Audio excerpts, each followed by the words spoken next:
டாகை விட அதிக சென்ட் எடுக்கிற மிருகங்கள் இருக்கு. அது வந்து மேக்ஸிமம் ஒரு சிலருக்கு தெரியாது. டாகை விட அதிக சென்ட் எடுக்கிற திறமையை வந்து, ஆனா இதை வச்சு ஒரு உயிரை வந்து எடுக்க முடியுமா, பிளாஸ்ட் பண்ண முடியுமா? முடியாது. அதுக்குன்னு ஒரு குறிப்பிட்ட அடர்த்தி வேணும். ஆனா டாக்கு நாங்க வந்து கொஞ்சம் ஸ்மெல்லே கொடுத்து அதை ஃபைண்ட் அவுட் பண்ணிடுறோம். அப்ப அதிக மருந்து வச்சா என்ன பண்ணுவோம், ஈஸியா எடுத்துரும். இதை பண்ணக்கூடிய டாக் வந்து புயல். இதுல வந்து ஒரு ஆள் கொடுத்துருக்கோம், உங்க கண் முன்னாடியே கொடுக்குறோம். சார் நீங்க லைன்ல நிக்கிறவங்க டாகை எதுவும் டச் பண்ணக்கூடாது, எதுவும் பண்ண வேண்டாம். எப்படி நிக்கிறீங்களோ அப்படியே நின்னீங்கன்னா போதும். டாகை தடவவோ இது பண்ணவோ போயிடுவாரு. சரிங்களா? அது ஒண்ணும் பண்ணாது. டாக் நேம் புயல். என்ன வெரைட்டி இது? சூப்பர்.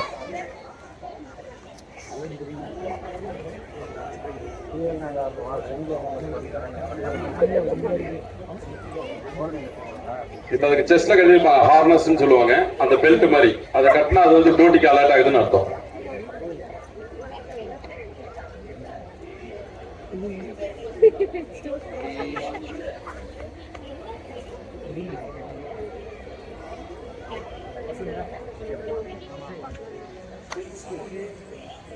எதுவும் பண்ண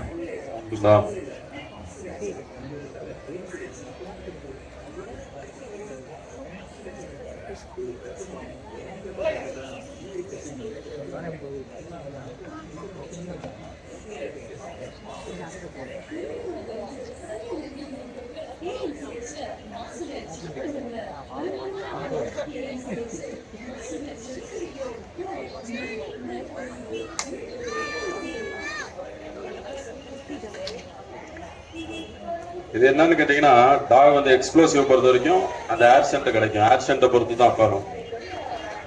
அந்த ஏர் சென்ட் கிடைச்சிருச்சுன்னா உட்காந்துரும், அவ்வளவுதான்.